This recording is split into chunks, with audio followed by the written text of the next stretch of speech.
Hello everyone, good morning. কেমন আছো তোমরা সবাই? আশা করি ভালো আছো।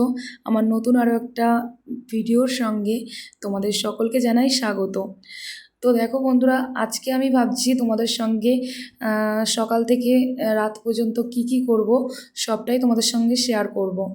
তো দেখো, আমরা কিন্তু চলে এসেছি কর্ণাটকে। আজকে প্রায় 4-5 দিন হয়ে গেল। তো দেখো, এই যে আমাদের এই হচ্ছে রুমের সামনে হচ্ছে মন্দির। তো মন্দির হচ্ছে বাসুদেবের মন্দির আছে। তো খুবই সুন্দর জায়গা কর্ণাটকে। তো তোমরা যারা এসেছো তারা অবশ্যই জানো। তার মধ্যে দেখো, আমি সকালে উঠে কিন্তু বোতলগুলোকে ভরে নিয়েছি। আর তারপরে দেখো, এই যে ঘরটা ঝাঁট দিয়ে দিচ্ছি। তো ঘর ঝাঁট দিয়ে দিচ্ছি, আর ওদিকে তোমাদের দাদা ভাই আর অঙ্কিত বাবা কিন্তু এখনও ওঠেনি। তো ওরা কিন্তু এখনও ঘুমাচ্ছে আর একটু নড়াচড়াও করছে। এখন ওঠার টাইমও হয়ে গেছে, ডিউটি যাবে, ডিউটির টাইম হয়ে গেছে। তো ওকে আমি ডাকছি, বলছি একটু পরে উঠবো। তো উঠুক একটু পরে, আমার কাজকর্মগুলো আমি ততক্ষণ সেরে নিই। তো যেটা বলছিলাম বন্ধুরা, এখানে আমরা এসেছি, মানে এতটা সুন্দর আন্টির, মানে যে রুম মালিক, তার এতটা ভালো ব্যবহার পাবো ভাবতেও পারিনি। এক একটা রুম, বাইরের দেশে কী বলতো, এক একটা রুম মালিক আছে, মানে এত পরিমাণে চিড়চিড় করে, মানে কথাবার্তাও মানে এক একজনের ভালো না অতটা, মানে যতই টাকা পয়সা নিক না কেন। তো এই রুম মালিকটার এতটা ভালো ব্যবহার পাবো ভাবিনি। তো যেদিনকে আমরা আসি তার পরের দিনকে হচ্ছে পাশের ঘরে একটা দিদি ছিল। দিদিটা কিন্তু সকালে এসে ডোসা ইডলি বানিয়েছিল। তো আমাদের দিয়ে গেছিলো। বলছে, মানে ওদের ভাষাতে বলছিল যে তোমরা এত জার্নি করে এসেছো, তো নাও সকাল সকাল, তাও 9টার সময় দিয়ে গেছিলো যে খেয়ে নাও, তারপরে পরে খাবার বানিও। তো নিয়েছিলাম খাবার। তো তার পরের দিন হচ্ছে আমি বানিয়েছিলাম, আমিও দিয়ে এসেছিলাম দিদিটাকে।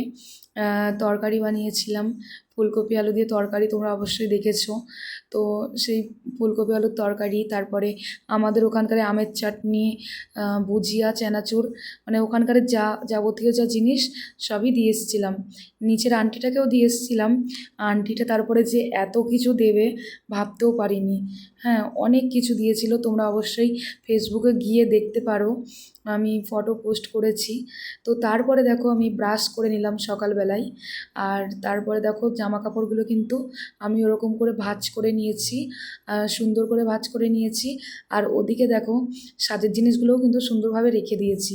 আর কালকে গেছিলাম গান্ধী চকে একটু মার্কেট করতে, তো তার মধ্যে এনেছিলাম সবজিগুলো। আর এখানে দেখো, থালা বাসনগুলো কিন্তু আমি ভালো করে সুন্দর করে মেজে ভালো করে মুছে রেখে দিয়েছি।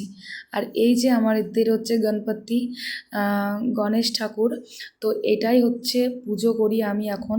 তো দেখি আস্তে আস্তে আরও 2-3টে ঠাকুর নেওয়ার ইচ্ছা আছে। তো দেখো, এই গ্যাসটা হচ্ছে আমরা নতুন নিয়েছি, কেমন হয়েছে অবশ্যই কিন্তু কমেন্টে জানিও। আর তার আগে দেখতেই হলে দেখালাম, তোমাদের দাদাভাই এখনও পর্যন্ত ওঠেনি। তো ও ও যখন যাবে তখন ঠিক উঠে পড়বে। তো এই যে জলও এনে দিয়েছিল কালকেও। হ্যাঁ, এরপরে দেখো, ব্রাশ করা কিন্তু আমার পুরো কমপ্লিট হয়ে গেছে। এবার আমি মুখটা ধুয়ে সবার জন্য চা বসাবো। আর তোমরা ততক্ষণ ভিডিওটা কন্টিনিউ স্কিপ না করে দেখতে থাকো। আর হ্যাঁ বন্ধুরা, এটা কিন্তু আমার ফার্স্ট টাইম কর্ণাটকে আসা নয়। এর আগেও কিন্তু আমি 1 বছর কর্ণাটকে এসেছিলাম। এটা বলতে পারো সেকেন্ড টাইম। তো সেকেন্ড টাইম এসেছি বলে কিন্তু আমার অতটা কোনো প্রবলেমই হচ্ছে না, কারণ আমি মানে সবই চিনি এখানকারের। মানে আগে এসেছিলাম, আগে প্রথম প্রথম তো প্রবলেম হতো, আর এখন কোনোই প্রবলেম হচ্ছে না। আর এখানে আরও বলতে গেলে, আমার 2টো বান্ধবী আছে, ভীষণ ক্লোজ। তো ভীষণ ভালোবাসে আমাকে। যেদিনকে আমরা আসি সেদিনকে তো কোনো রান্নাই করেছিলাম না। তো সেই বান্ধবীটাই হচ্ছে স্কুটিতে করে সব খাবার দাবার দিয়ে গেছিলো। তো তোমরা অবশ্যই আমার ভিডিওতে দেখেছো। তো যারা যারা আমার ভিডিও ডেলি দেখো তারা নিশ্চয়ই জানো। তো খুবই ভালো বান্ধবীটা, তোমাদের অবশ্যই পরিচয় করিয়ে দেবো। তো তোমরা আমার ভিডিওগুলো দেখতে থাকো, আমি অবশ্যই তোমাদের দেখিয়ে দেবো আমার বান্ধবীটাকে। তো 2টো বান্ধবী আছে ভীষণ ভালো। আরেকটা আছে রূপা, তো ওর বাড়িটা হচ্ছে, সরি বাড়ি বলতে ও একটা ফ্ল্যাট নিয়েছে একটু খানিকটা দূরে। তো কোনো প্রবলেমই হয় না ওর জন্য আমার। তো জায়গাটাও খুব সুন্দর, আর রুমটাও আমরা পেয়েছি খুব ভালো জায়গাতেই। আর যে গ্যাসটা দেখতে পাচ্ছ এটা কিন্তু সেই লক্ষ্মী ফ্রেন্ডেরই।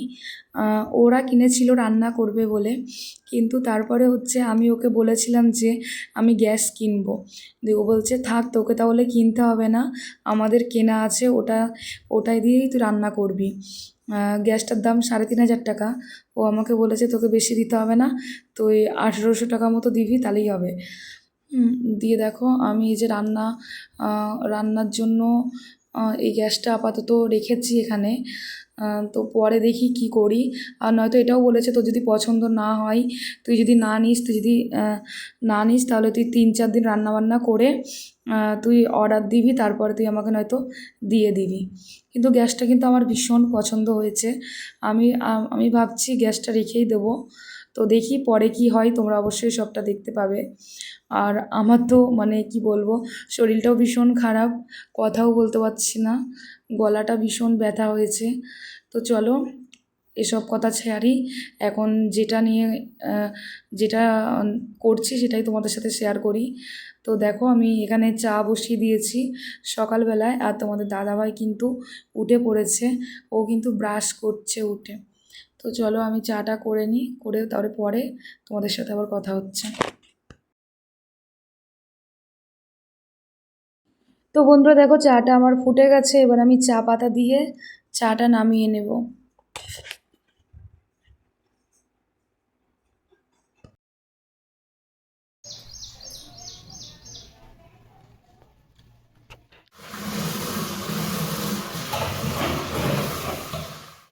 তারপরে দেখো চা খাওয়া আমাদের কিন্তু কমপ্লিট, আর চায়ের বাসনগুলো আমি ধুয়ে নিচ্ছি। আর ধোয়ার পরে দেখো এরকম করে যে মুছে মুছে রেখে দিচ্ছি। এরকম করে রাখলে কিন্তু বাসনে দাগও পড়ে না, আর বাসনটা কিন্তু খুব সুন্দর চকচক করে। হ্যাঁ দেখো এখানে আমি উপর দিয়ে রাখছি। তো দেখো আর এই স্ট্যান্ডগুলো কিন্তু ভীষণ ভালো, বাসনের জন্য কিন্তু ভীষণ ভালো। আর ওপরে যে ঝুড়ি দুটো দেখতে পাচ্ছ, ওই ঝুড়িটা কিন্তু আমাকে দিয়েছে লক্ষ্মী। তো ও ঝুড়ি দিয়েছে আর ৪-৫টা কৌটো দিয়েছে, ৪-৫টা কৌটো দিয়েছে কিছু রাখার জন্য। আর কিরান আছে, আরেকটা ফ্রেন্ড দিয়েছে হচ্ছে একটা বালতি। আর এই যে দেখো এগুলো এখন নামাচ্ছি নিচে, কারণ আমি এখন রান্না করব। তো চলো কী কী রান্না করি তোমাদের সঙ্গে শেয়ার করি। আর তার আগে দেখো চালটা আমি খুব ভালো মতন ধুয়ে ভাতটা চাপিয়ে দিলাম। আর এদিকে কিন্তু কড়াইও বসিয়ে দিয়েছি, কড়াইয়ে দিয়ে দিলাম জল, কারণ রান্না করব হচ্ছে ডাল, আলু ভাজা আর বেগুন ভাজা। তো তার আগে দেখো ডালটা আমি বয়েল করতে বসিয়ে দিচ্ছি। আর এই দেখো কর্ণাটকের ডাল কিন্তু অনেকটাই অন্য রকম। তো দেখো আমাদের দেশের ডালগুলো কিন্তু খেতে ভীষণ ভালো লাগে, এটা অতটা মানে আমাদের মতো অতটা ভালো লাগে না, মানে ডালগুলো একটু কেমন একটা ছেঁড়া ছেঁড়া টাইপের লাগে। কিন্তু গলেছিল খুব সুন্দর। তো তারপরে দেখো ডালটাকেও আমি খুব ভালো করে ধুয়ে নিচ্ছি। তো ডাল বলো, ডাল মুগের ডাল দেখি অনেকে ধোয় না, অনেকে আবার দেখি ভেজে নেওয়ার পরে ধোয়, তো ওটা করলেও হয়। আর অনেককে দেখি ধোয়ই না, কিন্তু এরকম করা কিন্তু ঠিক না, কারণ এখন কিন্তু কোনো কিছুই হচ্ছে মানে সার জাতীয় কোনো কিছু ছাড়া কিন্তু কিছুই হয় না। তো দেখো তার মধ্যে দেখো আমি ডালটা ধুয়ে কড়াইয়ে বসিয়ে দিলাম। তো চলো এবার সবজিগুলোকে আমি কেটে নিই।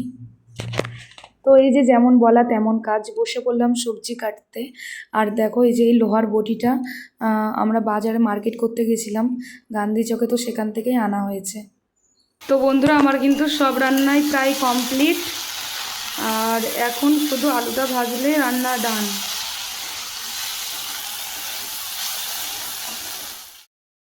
তো চলো আজকের মেনু দেখিয়ে দিই। এই যে এখানে আছে ভাত, আর এই যে এখানে আছে ডাল, টমেটো ধনেপাতা পেঁয়াজ দিয়ে ডাল। আর এখানে দেখো বেগুন ভাজি, আলু ভাজি। আর এই হচ্ছে আজকে আমাদের স্পেশাল মেনু। এই মেনুর মতো কিন্তু মেনু হয় না, ঠিক আছে? আমার কিন্তু ভীষণ ভালো লাগে এরকম ধনেপাতা টমেটো দিয়ে ডাল। তো দেখো কতটা সুন্দর হয়েছে ডালটা, আর গলেছেও কিন্তু ভীষণ সুন্দর। তো তোমাদের দাদাভাইকে আমি দিয়ে দিচ্ছি খেতে। তো ও এখন খেটে ডিউটি চলে যাবে, তারপরে তো রুমের আমাকে আর অঙ্কিতকে থাকতে হবে একা একা, তো কিছু করার নেই। তো চলো পরে আবার আসছি। তারপরে কিন্তু আবার অনেকক্ষণ পর কথা বলছি বন্ধুরা। তো দেখো এই যে দুপুরবেলায় চলে গেছিলাম বান্ধবীদের সাথে একটু শপিং মলে। তো এই যে আমার এই প্যান্টটা এনেছি, এই প্যান্টটা কিন্তু ভীষণ সুন্দর, আর পায়ের কাছে দেখেছো কতটা সুন্দর ডিজাইন। আর অঙ্কিতের জন্য এনেছি এই জিন্স প্যান্ট, ও তো ভীষণ খুশি।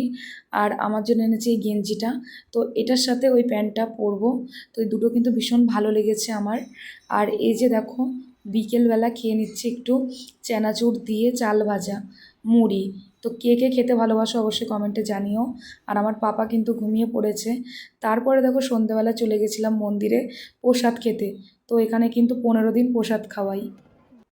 তো ভিডিওটা আজকের মতো এইটুকুনি, সকলে ভালো থেকো।